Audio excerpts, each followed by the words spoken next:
بسم الله الرحمن الرحیم. ما وی مولانا صاحب چې ابواب ثلاثی مزیدون فی مونږ ویلو چې شپږ بابونه داسې دي چې هغه ابواب ثلاثی مجرد دي چې پغې کې مجرد دا معنا چې پغې کې د فا عین لام کلمې نه علاوه بل حرف پکې زیات نه وي راغلی. تله شته مونږ سره کنه ثلاثی مجرد ثلاثی مزیدون فی مونږ سره تله د پغې به تلو فا عین لام دا یاد شو.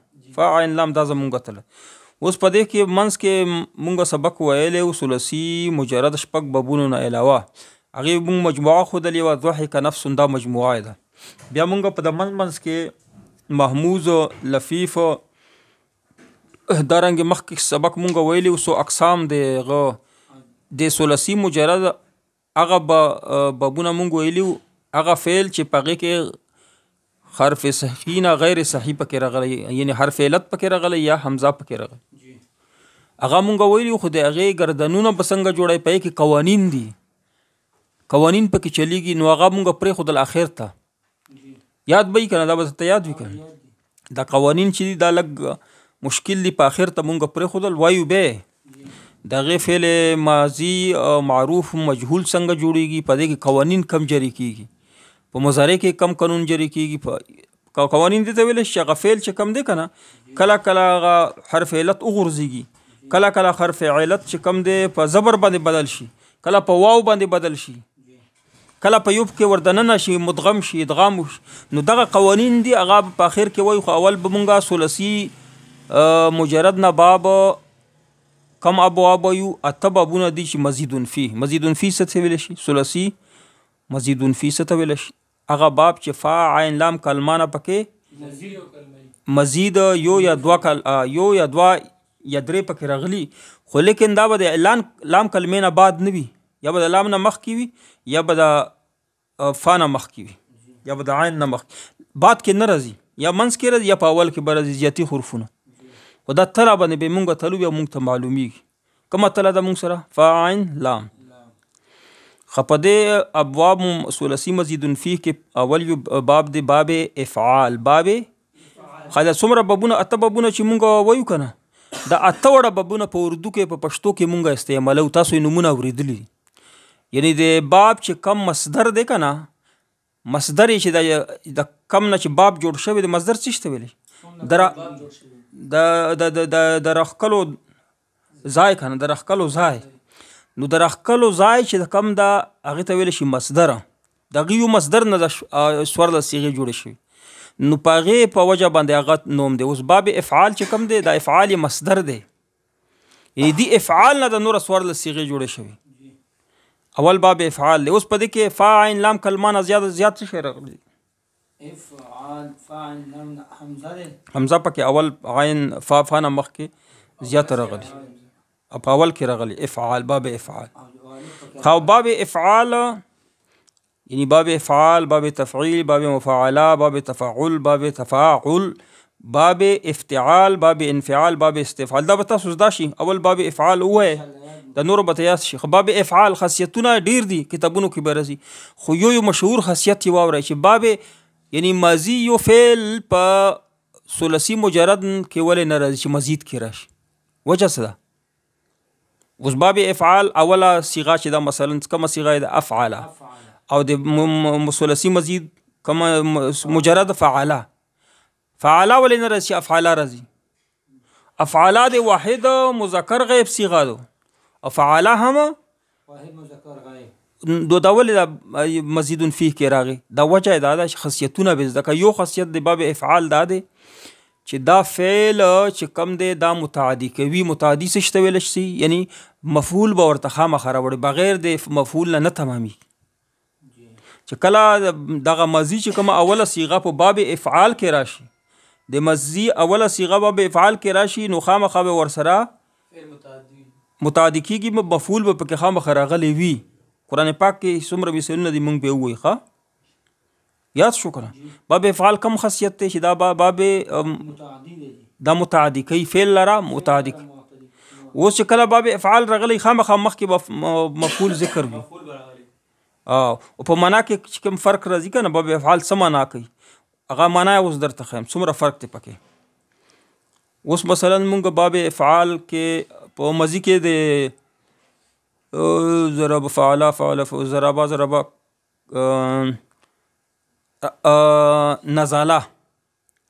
نزله باب څه ده؟ نزله کم باب دی؟ نزله فاعل لام کلمه ده خو غدي کنه مجرد ده کنه. نو فعل مزي صيغه ده اوله صيغه ده واحد مذکر معنا څه ده؟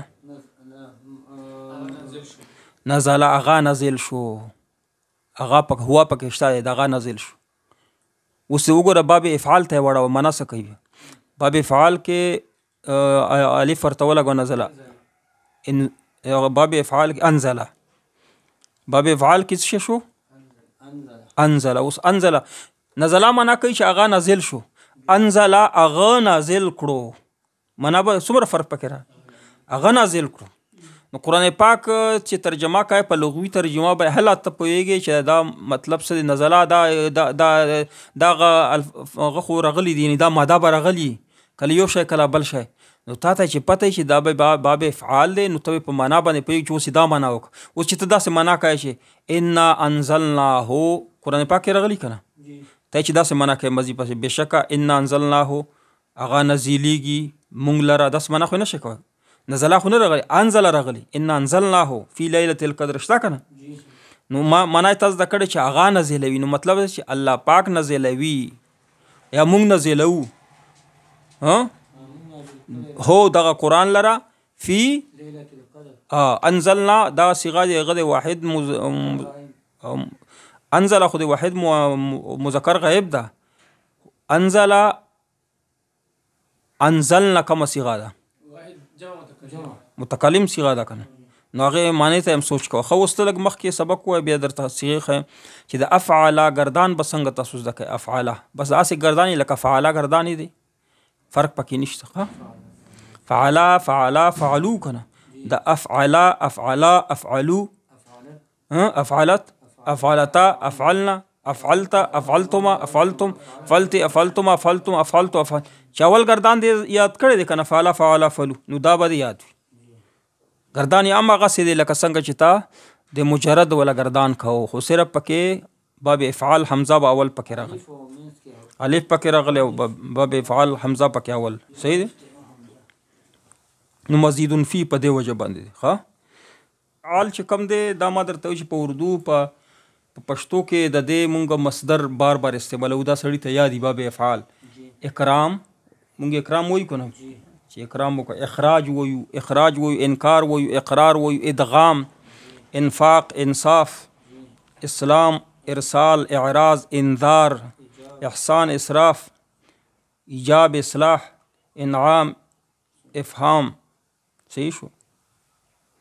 تفهیم د بل شي مصدر دی بیا مخکر روان. باب افعال دغه مصدر دی ښه او معنا کې تبدیلی اول خو موږ د دې گردان زدا کو گردان د فعل د ثلاثي مجرد او ثلاثي مزید فی یو شی دی فرق پکې نشته. فعلو چې تابع کنه نو د دې وایي چې افعلو افعلت افعلتای گردان یو شی دی کنه چې اول گردان دی یا دی دا به دی او مضارع سرنګ ده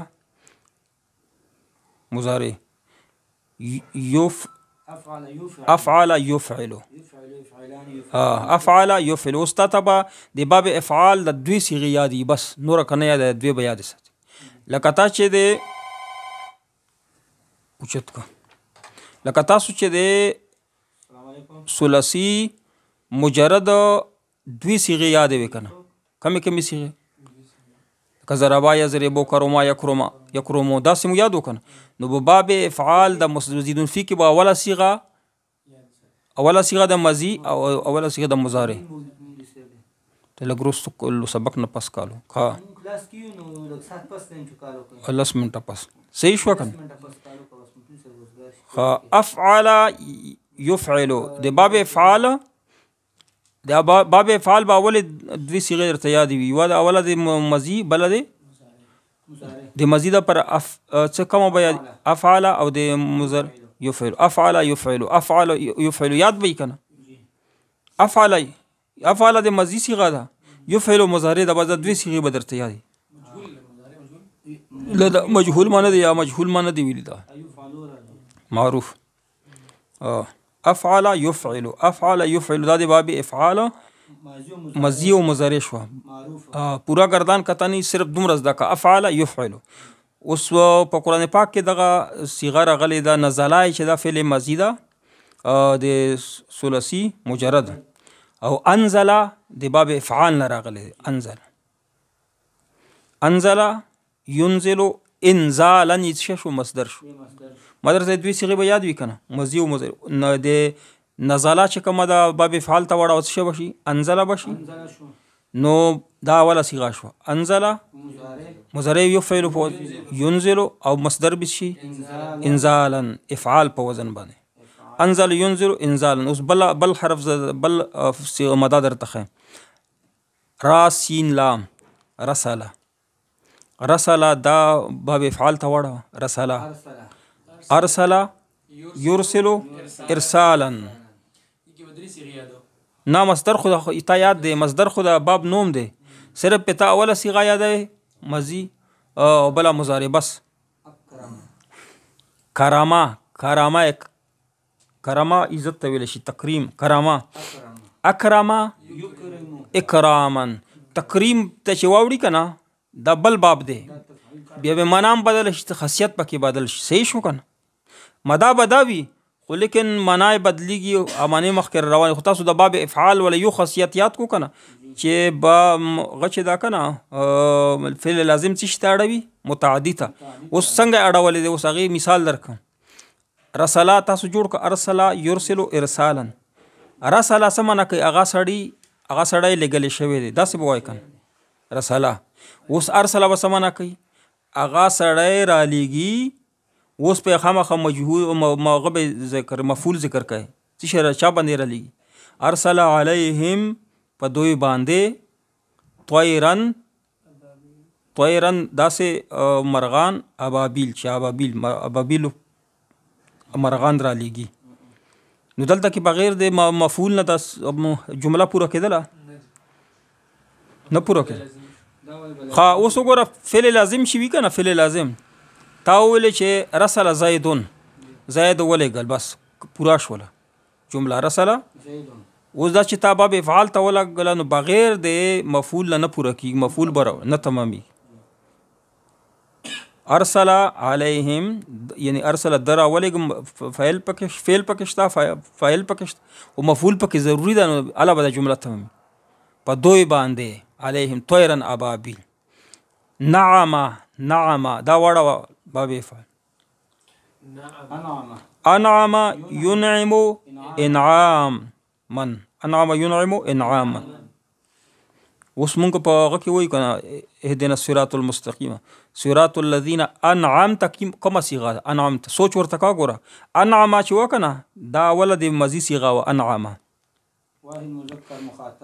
واحد مذکر غائب صيغه ده انعم اوس انعمت کومه صيغه ده واحد مذکر مخاطب صيغه ده انعمت مناسک چې تا انعام کړه ده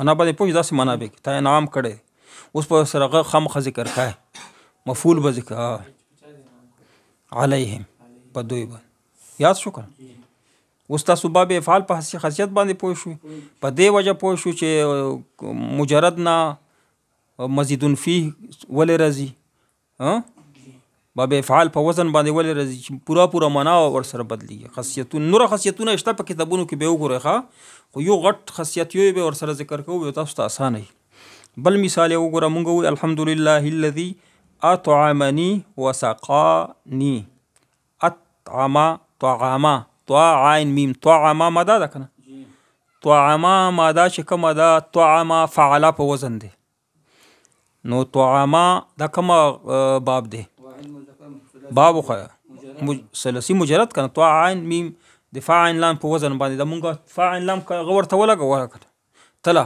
نو طعام چې کومه ده د کې زیاتی حرف نشته وسی باب افعال ته چې وړه طعامات شی بشي څنګه به اړای ته اوله صيغه یاد و دی باب افعال مصدر شي اطعام د طعام اطعام افعال په وزن باندې به شي اطعام. نو اطعم یطعم اطعاما. اطعم الحمدلله الذي اطعم دا اوله صيغه ده. اطعم اوله صيغه چې خوراک یې ورک چالره مالره نی مالره یا متکلم پکې چې مالره خوراک راک.